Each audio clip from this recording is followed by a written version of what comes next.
दोस्तों नमस्कार, जय हिंद।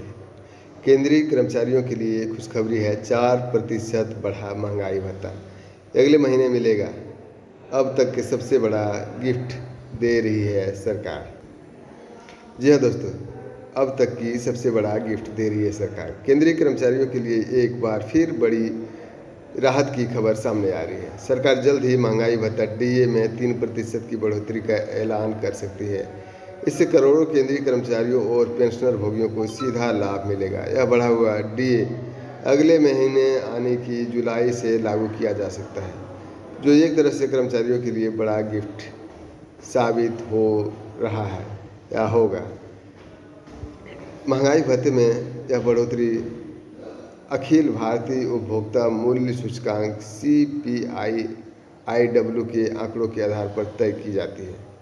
बीते कुछ महीने में खुदरा महंगाई दर में इजाफा देखने को मिला है, जिसका सीधा असर डीए कैलकुलेशन पर पड़ा है। वर्तमान में केंद्रीय कर्मचारियों को 50% डीए मिल रहा है और इसमें अब 3% की बढ़ोतरी के बाद यह 53% हो जाएगा।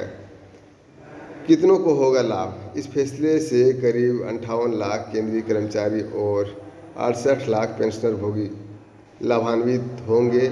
हर साल सरकार जनवरी और जुलाई में 2 बार डीए में संशोधन करती है। इस बार जुलाई 2025 में बढ़े हुए डीए का लाभ दिया जाएगा। इससे कर्मचारियों के हाथ में ज़्यादा सैलरी आएगी, वहीं पेंशनर को भी राहत मिलेगा। बढ़ेगी सैलरी और पेंशन। अगर किसी कर्मचारी की मूल वेतन 30,000 रुपया है तो मौजूदा 50% डीए के अनुसार उसे 15,000 डीए मिल रहा है।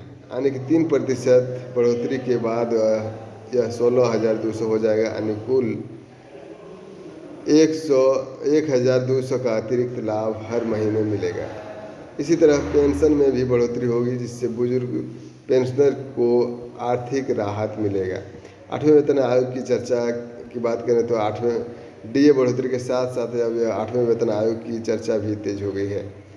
कई कर्मचारी संगठन सरकार से इसकी मांग कर रही है कि जनवरी 2026 में नया वेतन आयोग लागू किया जाए, ताकि महंगाई के असर से कर्मचारियों को बेहतर सुरक्षा मिल सके। सरकार का यह फैसला निश्चित रूप से केंद्रीय कर्मचारियों और पेंशनर के लिए राहत भरा है।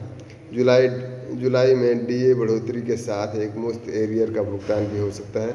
आने वाले समय में यदि महंगाई दर में और इजाफा होता है तो डीए में फिर से बढ़ोतरी होने की संभावना है।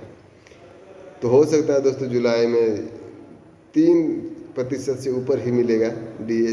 3 मिल सकता है, 4 या 5 भी हो सकता है। और अगर इतना होता है तो 60% हो जाएगा डीए टोटल।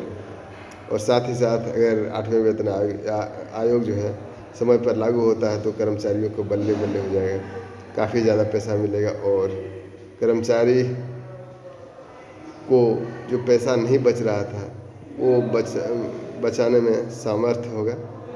वहीं पर 18 महीने के डीए एरियर जो है सरकार देने की नाम नहीं ले रही, जो कि कोरोना काल से लटका हुआ है। दोस्तों मैं तो कह रहा हूँ कि सरकार की नीयत में खोट है कि कर्मचारियों को सही से वेतन न डीए न किसी तरह का ठीक से संशोधन कर रहा कोई भी चीज़ का। तो मेरा तो यही कहना है कि देखिए 18 महीने का डीए लटका हुआ है कोरोना काल से, वो सरकार नहीं दे रही है। वहीं पर बड़े बड़े मीडिया जो है आज तक अंजना ओम कश्यप, श्वेता तिवारी जैसे बड़े पत्रकार भी कुछ भी नहीं बोलती है। दोस्तों वो बड़ा मीडिया चैनल है, उसकी आवाज़ सरकार के कानों तक पहुंचती है। मैं समझता हूँ कि आवाज़ उठाना चाहिए कर्मचारियों का। आपकी क्या राय है कमेंट बॉक्स में ज़रूर लिखें। फिलहाल इतना ही, जैसे कोई नया अपडेट सामने में आएगा लेकर हाजिर रहूँगा। अब चैनल को लाइक, शेयर और सब्सक्राइब जरूर करें। जय हिंद, जय भारत।